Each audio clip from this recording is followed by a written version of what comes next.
Good evening. I'm calling to order the Columbia County Board of Commissioners, October 21st, 2025 meeting to order. Asking Commissioner Caraway to open us with an invocation, please. Let's bow our heads, please. Heavenly Father, thank you for another beautiful day and another opportunity to serve the citizens of our great county. As we approach the matters at hand, help us to have the wisdom to see the things clearly and to respond to them in a manner pleasing to you. We ask you to continue to bless the community, to watch over all our employees, and to give special protection to our police officers and our emergency service providers. In Jesus' name I pray. Amen. Amen. Please stand for the pledge. I pledge allegiance to the flag of the United States of America And to the republic for which it stands, one nation, under God. indivisible, with liberty and justice for all.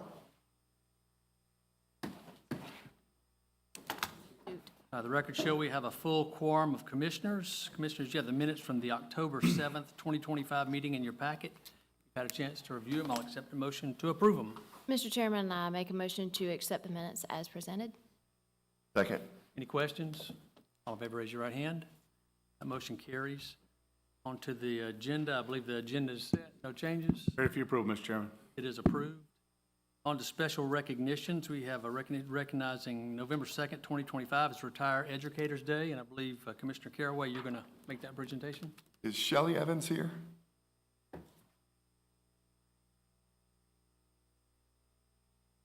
Not here? I guess I'll just read it from here. So, proclamation recognizing November 2nd, 2025 as Retired Educators Day. Whereas more than 145,000 retired educators have devoted their time and talents to public education in our state, fostering the academic development of millions of outstanding citizens in the state of Georgia. And whereas retired educators touched and impact the lives of generations of young people, motivating and inspiring their students to use their innate talents and abilities to the fullest, prompting them to become responsible, contributing citizens. And whereas on Retired Educators Day, the state of Georgia recognizes these individuals for their time and commitment to bettering our communities and country and encourages Georgians to express their gratitude for the work done by retired educators. Now, therefore, the Columbia County Board of Commissioners do hereby 2nd, 2025 as Retired Educators Day in Georgia. Well, if she, who was supposed to be here? Shelley Evans. Kelly? Well, if she comes in late, we'll recognize her. On to the consent agenda. Commissioners, the items on the consent agenda have been through the necessary committees and received the necessary votes to be placed on this consent agenda. So if they meet with your approval, I'll accept one motion to approve them all. Mr. Chairman, I make a motion to accept all of the consent agenda items as presented. Second. Questions? All in favor, raise your right hand. Motion carries. Moving on through debate, through legal matters, through request by review for committee, and then straight to public comments. Ms. Priscilla Bentz.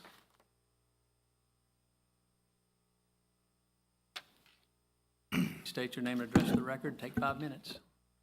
Priscilla Bentz, 4215 Dunwoody Road, Martinez.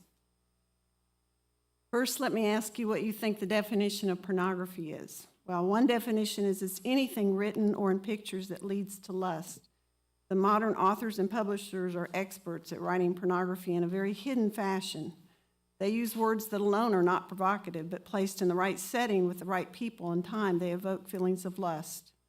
Innocent words like sweat, tight muscles, sweating, flexing muscles, curving, panting, staring, eating her tongue, lying on the floor, breathing him in, inhaling her nearness, can't take my eyes off of his eyes.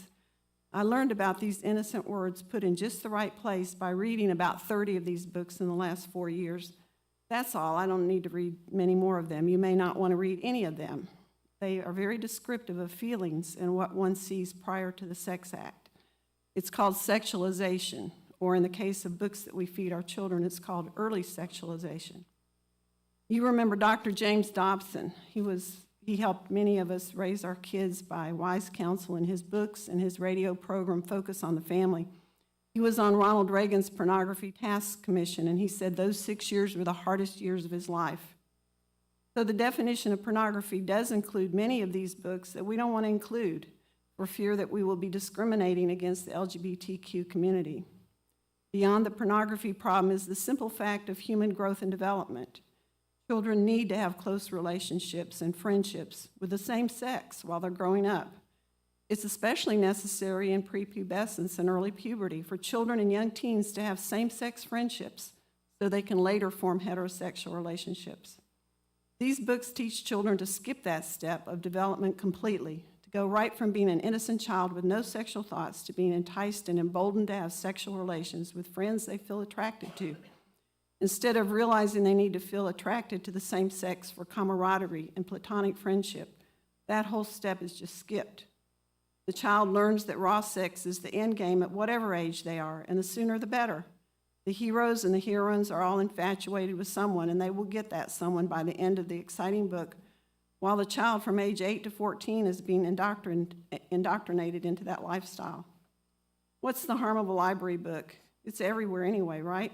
Because books tell the child that the library has put that book there for them in a special place for their age in a special room called the young adult or the teen room or the juvenile or the middle ground.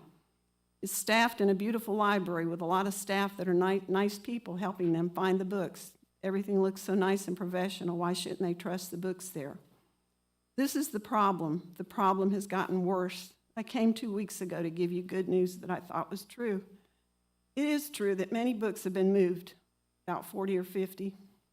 However, for the past year, the number of books available has changed month to month, especially last winter during session. I think there was fear of the SB 74 passing, so you could see the fluctuation when you went online. But when I did the rundown this week, from December 2024 until October 16, when I did a search on young adult and LGBTQ+, it went from 123 books to 329. And then when I did the search from LGBTQ+ and juvenile, it went from 13 to 381. And that was accounting for the 40 that I found that had been moved from young adult over to adult. Going from here, I think there's an overwhelming challenge for the new library board. I don't know what the answer is. I think the state law could help some. The American Library Association has been kicked out of several states, and they've had great success with that. I do recommend, if you have the time, to spend an hour searching the library like I did this week and find out what they're feeding our kids. If you struggle with pornography, you may not want to do this search. But all you have to do is take your library card, Pines card, LGBTQ+ juvenile, LGBTQ+ young adult, and you'll see them pop up. And you want to go under the book format, Greater Clarks Hill Library System, Columbia County Library, and then when you find the book, you're going to say more information, and that'll tell you where it's shelved. It's a very simple process. The second thing I would encourage is for you to continue the strength of a single county system with local oversight, as well as continuing the age-appropriate guidelines. And the third thing you might consider is supporting Senate Bill 74, which will strengthen local efforts to curb pornography in children's sections of the state's libraries. Question?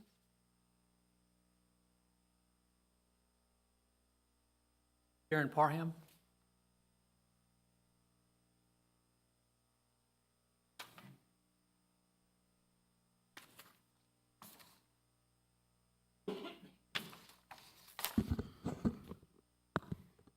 Good evening.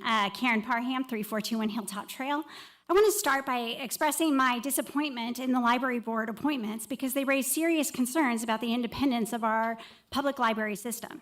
I recently emailed State Librarian Julie Walker. She confirmed that appointing a sitting commissioner is legal under Georgia law. However, she was also very clear that the Community Services Director may not have a supervisory role over library staff. That role belongs to the new library director, who will work for the new regional board. This new regional board is the entity with full legal control over our county libraries, and their policies are supposed to be independent. That independence is in question. John Luton is a county employee who ultimately reports to this board. And I want to be clear, this is nothing personal against Mr. Luton. But structurally, his position as a county employee overseeing other aspects of the library, combined with a commissioner also serving on the board, blurs the lines of authority and weakens public confidence in the board's autonomy. And this isn't the first time we've seen this pattern. Our former library director reported directly to Mr. Luton, illegally prior to amendments to the governing documents of the Greater Clarks Hill region made in early 2025.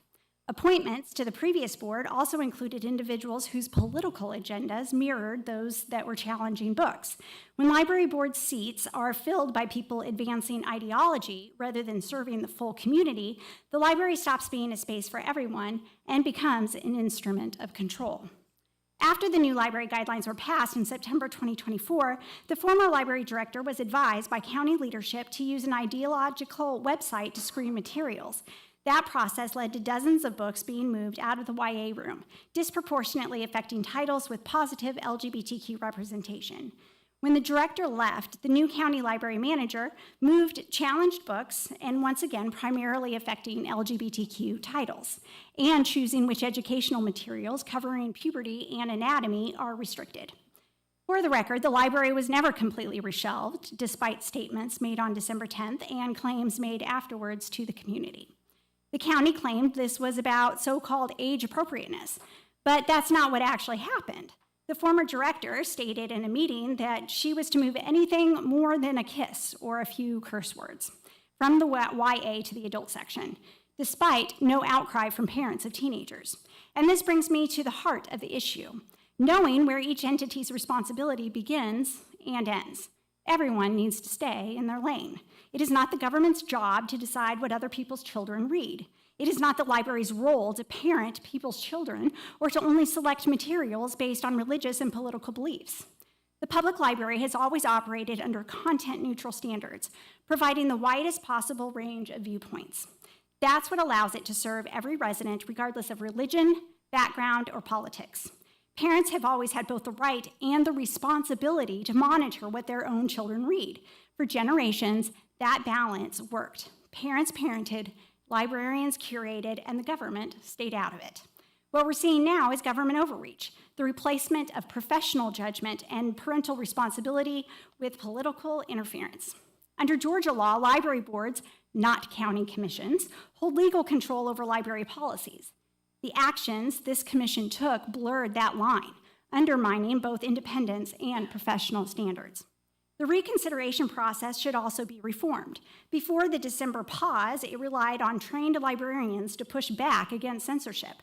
But since nearly all librarians have been forced out and replaced with new staff willing to censor, it now overwhelmingly favors the person challenging the material.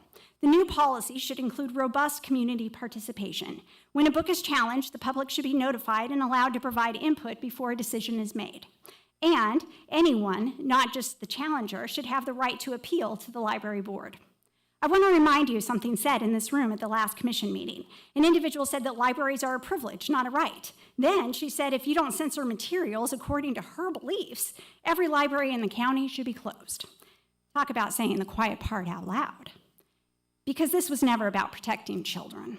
It was never about following the law. It was always about imposing ideological control. So I'll leave you with this. Libraries are not a privilege. They are sacred public institutions, pillars of our democracy, because they embody the freedom to access information and ideas regardless of wealth or status. There is a book for everyone at the library, and when intellectual freedom is undermined, it erodes the very foundation of not only our Constitution, but of an informed, self-governing community. Thank you.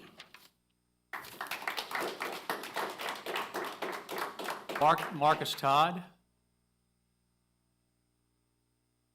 Going once. Marcus Todd. Howard Johnson.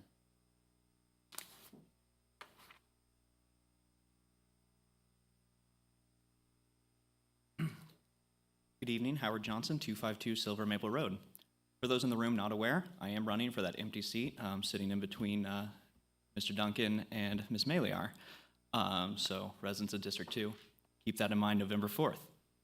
Speaking of November 4th, there's also a Public Service Commission election, and that's relevant because this is the body that oversees Georgia Power among other utilities.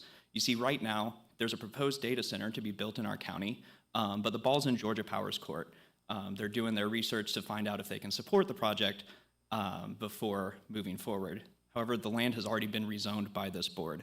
So while there's no action the board can take at this moment, there is action that the voters can take tomorrow if they like, with early voting all the way through November 4th, to put in place people that are going to oversee Georgia Power who may have different views on data centers than the current power structure does. Frankly, I'm not a fan of data centers personally. I think the product that they support is problematic. So a lot of that goes to AI, which is a neat little party trick of a tool, but if you ever ask it any questions about a topic that you're quite knowledgeable about, you'll see that it will very confidently be very wrong, and you might pause and consider what you trust AI with. I would suggest you do so. Take a look at the errors that it spits out and understand that this product is not the cure-all that we're being sold. The other thing is data centers are going to be used to support social media, the infrastructure for that. My issue with social media is that it is a deliberately designed addictive program. Facebook, YouTube, Twitter, all of them literally hire psychologists to help them make their platform more and more addictive. That's how they make their money, is by keeping our attention on the screen. It's a product that personally I see no value in, and I see no value in building out infrastructure to further support these industries. The data center is going to suck up to 6 million gallons of water a day. We're looking at a gigawatt of power. This is a massive utility draw that is going to require massive infrastructure investment. And for what? Again, for AI slop, for social media that drives further and further division in our country. It's not something that we need here in the county. It's really not something that we need as people, and I don't think we need to support it any further. Now I'm going to talk about the library. Surprise, surprise. I'd like to echo Karen's feelings that I'm very disappointed in the members who have been appointed initially to the new Board of Advisors for the single county library system. There's an adage: trust is built up in drops and spent in buckets. Unfortunately, the first time I interacted with this board, when I came to the May 6th meeting, you all dumped that bucket on its head when you made the rushed decision to vote our library out of the Greater Clark Hills Regional Library System and form a single county library system. You made this decision without any public comment, without hearing from the residents who it's going to affect. And now you're putting one of your own on the board to govern the library. To me, this is a very clear consolidation of power. I have no trust in your ability to run a library. At the May 6th meeting, I asked you all if you had experience running a library or education in librarial science, and none of you answered in the affirmative. I'm not sure why we're appointing non-experts to leadership positions at the library. It makes no sense to me, outside of an attempt to gain further control and remove outside voices. I'd like to see the library free and open for everyone, and not a political pawn for this board. That's all I've got tonight. I'll see you all on November 4th, and I hope everyone in this room remembers to vote. Howard. Chris, will you do me a favor and just verify the John Luton point? Sure, will do. Make sure that it's legal. Will do. Mike Welsh.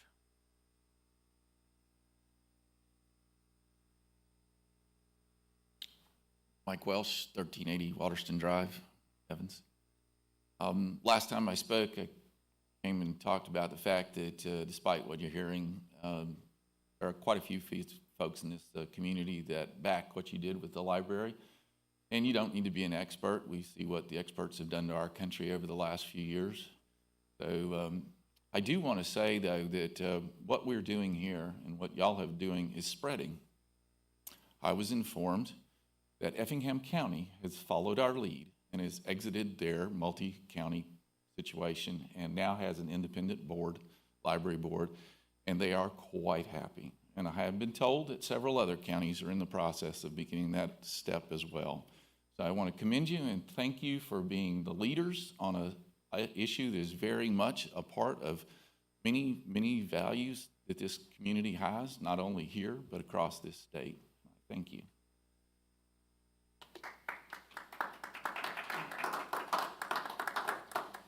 Diane Jarrett.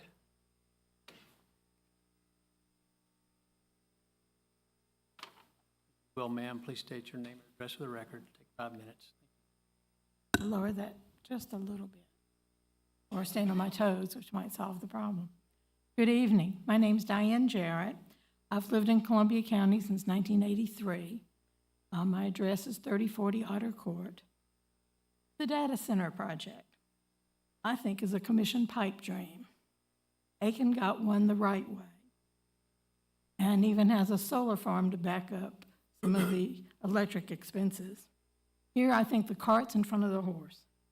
Plus, it ignited fierce and valid opposition. Something else you all recently did also ignited deep division in our county.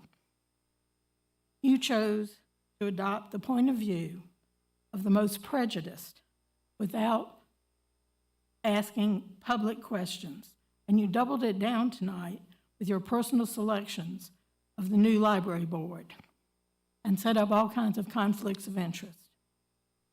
What right does a book banner have to tell everyone else what they may do or read? Individual parents have the responsibility to control what their individual child reads, not what the whole diverse county reads. Government at any level should stay clear of that parental responsibility. Excuse me. You have violated parents' rights with your library guidelines and ignited deep division in our county. Again, shame on your choices that happen behind closed doors and misrepresent your constituents. Lastly, watching deputies escort the person playing the national anthem out of this room a few weeks ago by order of the commission still upsets me. That decision showed no respect for the anthem and leading me to have less respect for those of you sitting in front of me here. And additionally, less respect for the county manager, who still owes that citizen and this county a public apology for what his lead action did. We all know exactly how long the national anthem is, and to remove it from the room due to some time restraint is disrespectful to the anthem and to our country and to Columbia County. Shame on you. Please do better. Be more transparent. Thank you.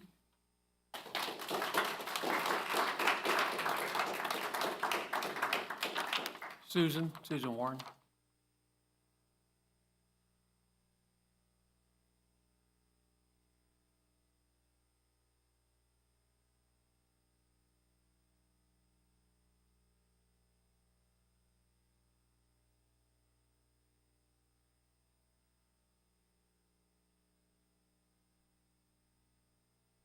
Thank you. Susan Warren, I live in Appling. First, I want to remind all of you to vote in the November 4th special election. There are statewide races for 2 of the 5 seats on the Public Service Commission. Electricity is the deciding factor in a lot of our economy. New demand has to be planned, paid for, and decisions about who does that paying is one of the oversight areas of the PSC. Every registered voter in Georgia is eligible to vote for these 2 seats. Data center. I'll begin by explaining why we need to make changes at the PSC during this election. One reason so many data centers are coming to Georgia is their cheap industrial power rate, which is lower than the national average, approved by the PSC. Power companies are monopolies, but are allowed to have a return on their investments. Most utilities are allowed a return of 8 to 9%, but Georgia Power's allowed rate is 12%. Approved by the PSC. Residents have had multiple rate increases, 6 in 3 years, approved by the PSC. Now let's address Georgia Power's letter stating no base rate increases for 3 years. In their June rate case hearing where that was approved, Georgia Power signaled it will file a separate rate case in 2026 to recover $860 million in storm costs from its 207 million customers, and a separate case to recover fuel costs. And they were also allowed to extend their 2022 alternate rate plan for another 3 years, meaning they will be allowed to defer certain costs for consideration for 3 years until its 2028 rate cases. They were also granted the 11.9% profit margin again for 3 years, approved by the PSC. Georgia Power's profit increased 22% in 2024.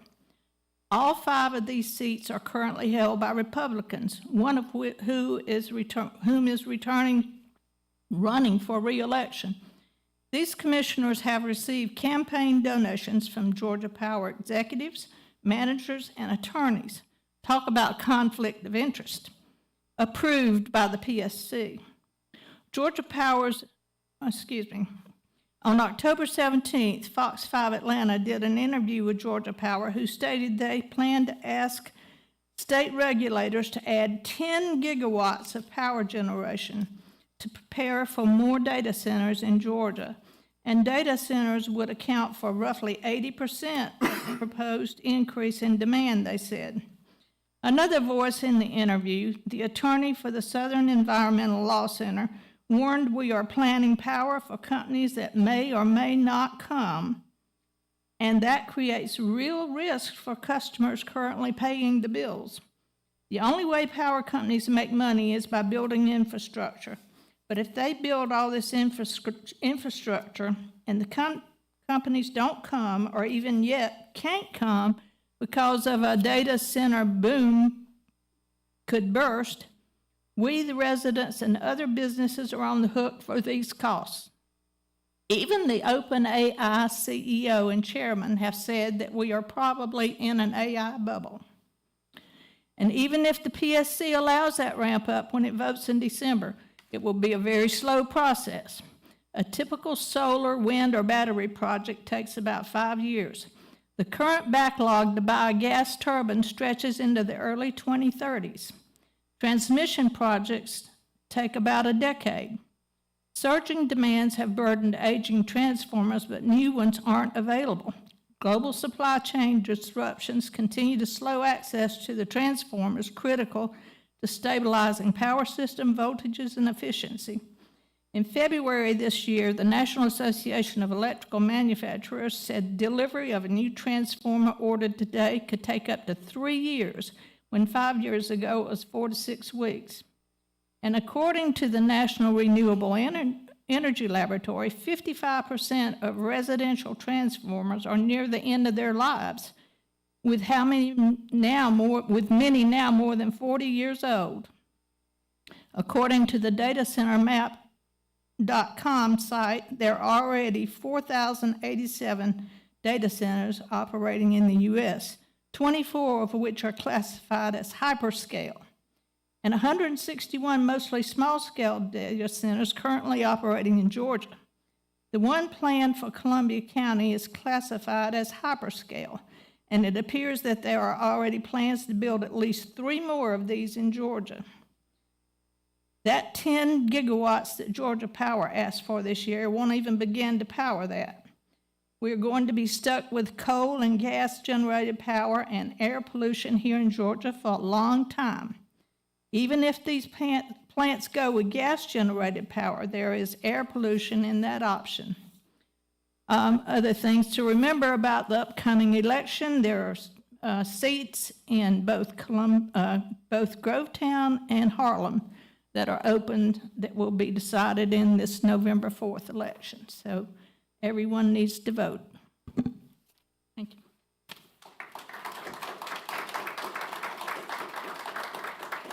Alan Wyatt. Alan?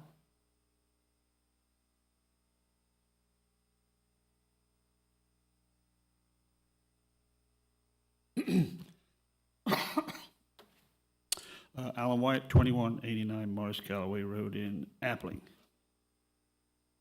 Commissioners, to carry on the theme, I'm here tonight to once again request a halt to the White Oak Data Center project. And further tonight, though, I'd like to reflect on what it is that I'm fighting for. Sometimes that gets lost in some of the technical discussions around, well, we're going to use a glycol system, all this kind of stuff, which is very enlightening, but is really not the reason why we don't want it to be here. What I'm going to talk about and reflect on is what we're fighting to save, which is our Appling and Columbia County heritage. Appling is not just the county seat. Appling is its historical and charmed heartbeat, its foremost character, its central personality. It is in many ways Columbia County's alpha and omega. 235 years ago is when Appling became the heart of Columbia County. The iconic courthouse, built 22 years later, stands as a timeless symbol of our heritage. Appling is still a one-street town. Nestled amid wooded lands, rolling farms where the rustle of leaves, the lowing of cattle, still today describes a truly wonderful symphony of peace. That is where we live. This surely is our essence, is it not? Slow and steady, yet still moving ahead, sacredly, but with assured wisdom.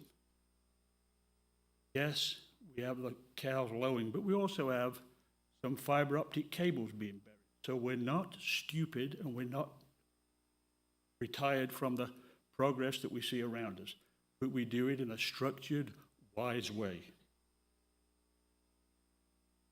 However, this abominable data center is not that. It is so big, so brash, so retching that it is going to destroy Appling and Columbia County. And it'll destroy it, gone forever. It will turn our unspoiled landscapes, our character, and our charm into an industrial sprawl of noise, traffic, and strain. It won't stop at a data center. We know this. We're not that stupid. Look at any industrial development anywhere on the planet, and it grows. It continues to grow. Just like we said, Amazon, it'll just be a little small fulfillment center, nothing to worry about. Here we are talking about its expansion beyond the realm of what anyone talked about when Amazon came along. And it will continue. We know that. There will be no chance for us to restore from that growth. Once lost, the charmed heartbeat will stop for good, with our omega arriving way too early. And as I have relayed before, the data center is a product of deliberate, unethical actions on your part. Continues today. Still can't get to see this NDA that you all have signed, right? You won't let us see it. No reason to stop us seeing it now. This thing is going like a freight train. Why prevent us from seeing it? Makes no sense. By prioritizing powerful private interests over the people you have sworn to serve, this is just not right. But commissioners, local opposition continues to grow. It's probably quieter here tonight than it's been for a long time, but don't think for a moment that that means we're not growing. We are growing, and growing strongly. And so are the issues statewide. Clayton County have just imposed a moratorium in September to properly study the impact of data centers. DeKalb County has extended theirs to December 16 to refine what they're doing. Coetta's moratorium is still in place, and they are tightening oversight of the data center. Even the State Department of Community Affairs paused the DRI reviews over resource concerns. And in Twiggs County, residents are suing a warning that should not be ignored. So, commissioners, I urge you again, please institute a moratorium. and allow for true independent experts to comprehensively evaluate this project. Then you will learn what you should have learned prior to this, that it is not the right thing to do in Columbia County. Absolutely not the right thing to do. We've learned it isn't for many, many reasons, and so have other communities. And they continue to fall. Data center proposals are continuing to fall all over the country. So allow for that true independent comprehensive study so we can study this data center's size, its impact, and its location, and its compliance with your fiduciary duty. And in this, we ask you to do better and to act wisely, and act to protect Appling, not destroy it. The future of Appling and Columbia County belongs to the entire historic, current, and future body politic, not just this temporal political committee on which, for now, you just happen to have been given an ephemeral part. Do not use your time in the light to destroy the flame that gives it. Submit yourselves to the awe of the memory of all of those who came before you and built the transparency we enjoy right now. The people coming up to talk today is part of that. And submit to the expression of which it portrays. A truly unique county in the freest technology and wheeling and dealing with the big shots, but by passion, wisdom, and kindness to its citizens. So in the name of Colonel Daniel Appling, a decorated Army officer, a man who served with passion, wisdom, and kindness, and in so doing became the man for whom Appling was named, in his name and spirit, we say again, reverse the rezoning and pause the data center project. Thank you.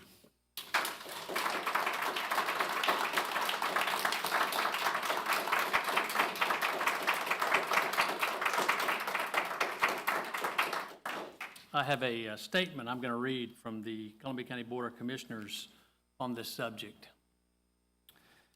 Columbia County Board of Commissioners, actually it's a long statement, so bear with me.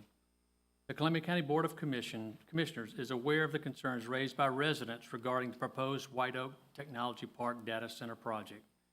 And we appreciate the passion our community shows for preserving the quality of life in Appling and across our county. We're committed to responsible development that benefits all residents while protecting our environment and resources.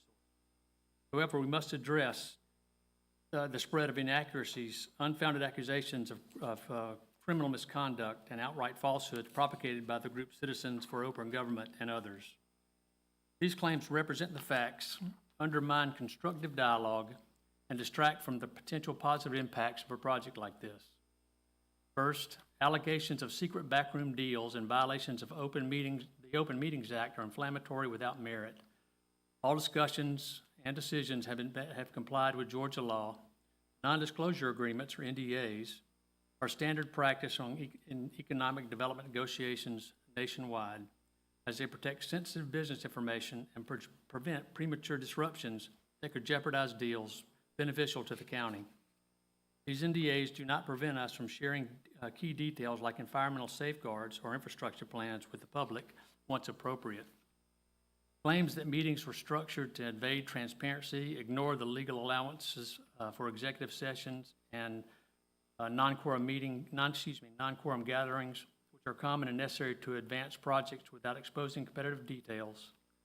There has been zero criminal misconduct in this case, and such accusations are irresponsible attempts to sensationalize routine processes. Second, assertions that the project is a done deal forced on the county without input is simply untrue. While the Columbia County Development Authority has secured financing and agreements to position the land for development, essential steps attracting high-quality investors, the project remains to be in the planning phase. No construction has begun, and key elements, including identification of a final end user, are not finalized. The county does not have all the details regarding the end user at this time. Negotiations are ongoing and bound by standard confidentiality to ensure the best outcome for Columbia County. Public input has been and will continue to be sought through open meetings, updates, contrary to claims of deaf ears or obstinance. reversing zoning now, as some suggest, would expose taxpayers to costly lawsuits from developers who have acted in good faith based on approved zoning. Third, environmental scare tactics such as fear of aquifer depletion or unchecked water usage distort the reality of modern data center operations. Any facility would use the county water supplies, not private wells, to avoid the impacts on local farms and homes. Cooling systems would prioritize closed-loop designs for efficiency and minimal consumption, with commitments to substantially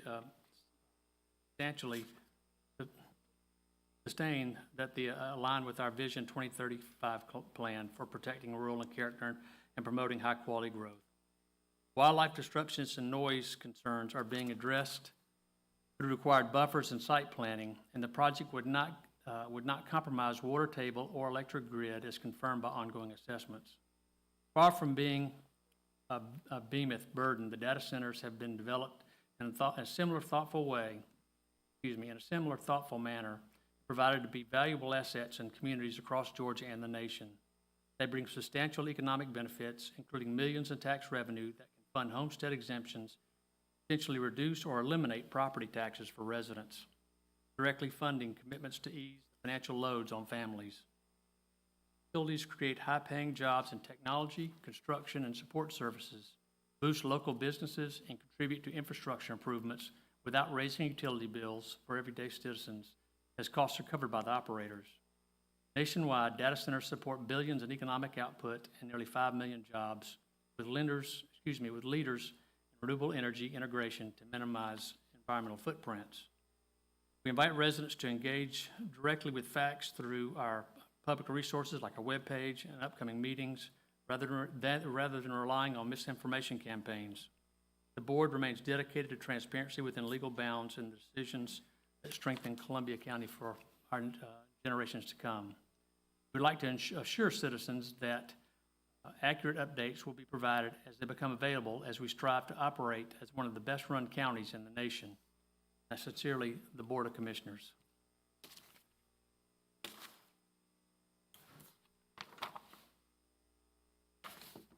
I believe this will be released as a press release. Yes. So everybody can have a copy. On to the executive session. Yes.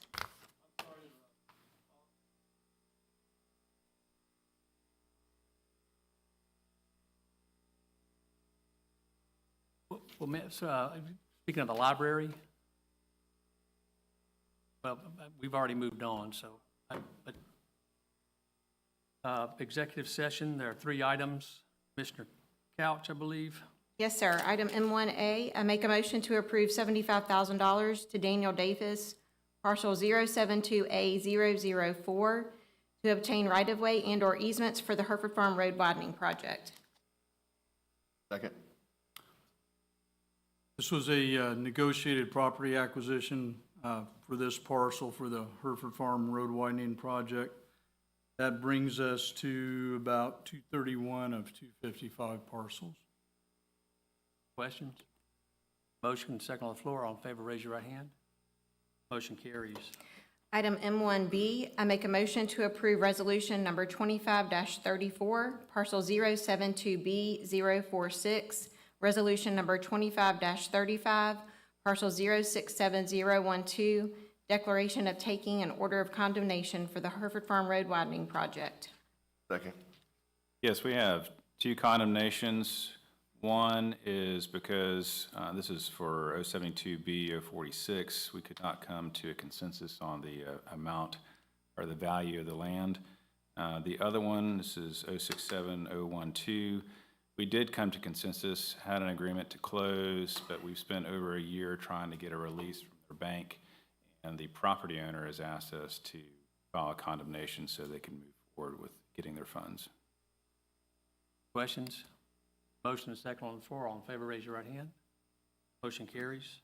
Item M1C, I make a motion to approve $500 to BAPS Augusta LLC, parcel 0770866B, $4,100 to Gospel Water Branch Community Development, Inc., parcel 077066, and $1,000 to Charles Ricard Jr., parcel 077I027, to obtain right-of-way and/or easements for the Furious Ferry Road widening project. Second. This is, as you stated, this is for the Furious Ferry Road widening project, but more specifically, it was for 3 fire hydrants that needed to be installed and kept within our easements. Questions? Motion and second on the floor. All in favor, raise your right hand. Motion carries. Mr. Todd, why don't you come on up and speak? So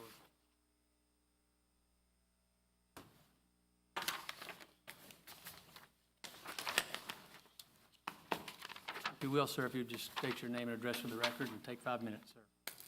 Yes, sir. My name is Marcus Todd, 6207 Max Court, Harlem. Members of the board, the council, I apologize for my tardiness. I requested to speak regarding some pressure I've been made aware of on the council, on the Board of Commissioners to change some of the standards used in the library system that were in place in 2024. First, I want to thank the county government for taking the bold step to separate from the national and state library systems that require the libraries to make available to children books that are designed to introduce children and young adults to sexually explicit material. So thank you for taking that step to separate us from that. It's a well-established fact that introducing children and young adults to such material is a tactic used by child sex predators to prepare targets for exploitation.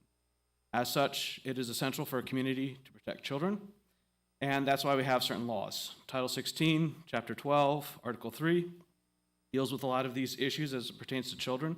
I'm sure you are all aware of these, so I apologize for bringing information you may already know, but for anyone else listening, they might want to look this up for themselves. Part 2 deals with offenses related to minor children. Says that sexual exploitation of children, reporting violation of civil forfeiture and penalties. Subsection B, subparts 5, 6, 7, and 8 go through and establish a lot of the standards of decency when it comes to what kind of material should be allowed for children. Part 3 deals with the sale of or distribution of harmful materials pertaining to minors. Pardon me, I'm speeding up a little bit because I know I'm past my time, or I will go past my time if I try to read through the whole thing. But it specifically forbids pictures, photographs, drawings, sculptures, etc. That can be introduced to children, right? So that's part 3 of Title 16, Chapter 12, Article 3. Interesting of note, the third part of this section, Part 3, Section 16-12-104, provides a library exception. So the point that I'm getting at is our law has created a loophole where in state facilities that are tied to universities and public libraries don't actually have the criminality for exposing children to these materials, because it just says there's an exception to everything listed above. And so if the county had not taken that step to separate us, then it would have been, through this loophole, legal for child sex predators to use our government institutions like our public library as a tool to expose children to sexually explicit materials. That's what would or could have happened had we not made this separation. So again, here to thank you again for making this and to please understand what we're up against. This topic is very important to me. My mother is a librarian. She spent over 30 years in this in public and private library systems, most of it in public. She's done a lot of work in children's departments, university libraries, and she's even founded a public library in another state. From her, I learned about the American Library Association and its network of organizations that, to quote my mother, is working to destroy families. And they're using libraries to do that. So from her, I learned that the American Library Association has ties to other organizations that are connected, that are themselves part of a socialist network. The motivation comes from the Communist Manifesto that establishes the goal of ending the traditional family in Article 2 of the Communist Manifesto. The president of the American Library Association, Emily Drabinsky, was the keynote speaker in the Socialism 2023 conference and stated directly stated the need to organize both schools and libraries as socialist organizational sites, right? So it's a planned intention to use schools and libraries to push socialism. And as such, they intended, and they've been doing this, to send people across the country in an almost missionary-like fashion to spread socialist mechanisms in parts of the country that are known for strong family ties. And I would say Columbia County is one of the strong family ties type of communities that would be central for their targeting. This is the type of community they would love to target because they hate families. I'm sorry to put it in such strong terms, but... I apologize if I didn't tell you, but take 5 minutes and you're about done. Oh, okay, pardon me. Okay, well, there's other names I have that are tied with these organizations, but the long and the short of it is that please stand firm in what you've done. There is still a danger that in the rules that we have now that people who are trying to push sexualization of children can still direct children towards getting inappropriate books under the mechanisms that we have in place now. Right now, we're only making it difficult for children to get a hold of inappropriate material, but we haven't removed them. I would recommend that we consider removing sexually explicit materials altogether. But regardless, the steps taken need to be preserved because the future of our children is at stake. Thank you, sir. Thank you so much for your patience.